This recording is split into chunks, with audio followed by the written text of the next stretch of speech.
और निश्चित रूप से हमें पूरा विश्वास है कि बच्चे चाणक्य से जुड़ी हुई जो भी जानकारी थी उसको अपने जीवन में उतारने का प्रयास करेंगे।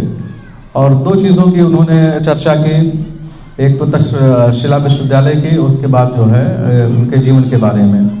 तो तक्षशिला विश्वविद्यालय जो है आज से बहुत साल पहले जब चाणक्य हुआ करते थे तो हमारे देश का में दो विश्वविद्यालय बहुत मशहूर थे, बहुत विश्व प्रसिद्ध थे, मशहूर नहीं विश्व प्रसिद्ध थे। एक तक्षशिला विश्वविद्यालय, एक नालंदा विश्वविद्यालय।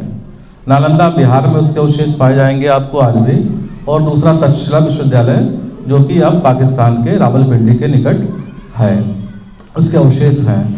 और अपने ज़माने का वो बहुत बड़ा विश्वविद्यालय शिक्षा का केंद्र हुआ करता था। देश ही नहीं बल्कि विदेशों से लोग पढ़ने के लिए उस वक्त भारत में आते थे। और संख्या वहाँ करीब 10,500 बच्चे, 10,500 बच्चे पढ़ते थे। 60 से अधिक भाषाएं पढ़ाई जाती थी, जिसमें व्याकरण होता था, नीति शास्त्र होता था, दर्शन शास्त्र होता था, अर्थशास्त्र होता था, और घोड़े की सवारी कैसे की जाती वो होते थे, सैन्य शास्त्र होते थे, शास्त्र विद्या होती थी।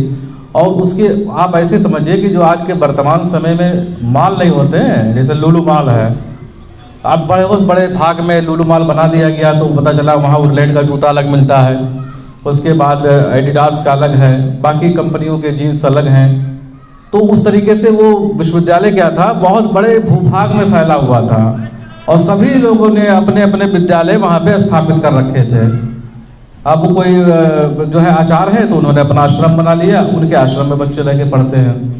कोई आचार्य है जो नीति शास्त्र पढ़ाता है तो उन्होंने अपना आश्रम बना लिया, उनके आश्रम में बच्चे रह के पढ़ते हैं।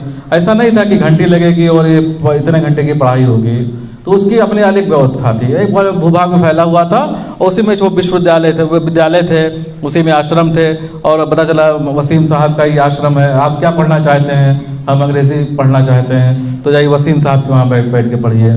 वहीं रहते थे, वहीं खाते थे, वहीं पढ़ते थे। जो पैसा देने लायक होते थे वो पैसा देते थे, और जो पैसा देने लायक नहीं होते थे वो लोग जो है उसके बदले में कुछ काम करते थे आश्रम में।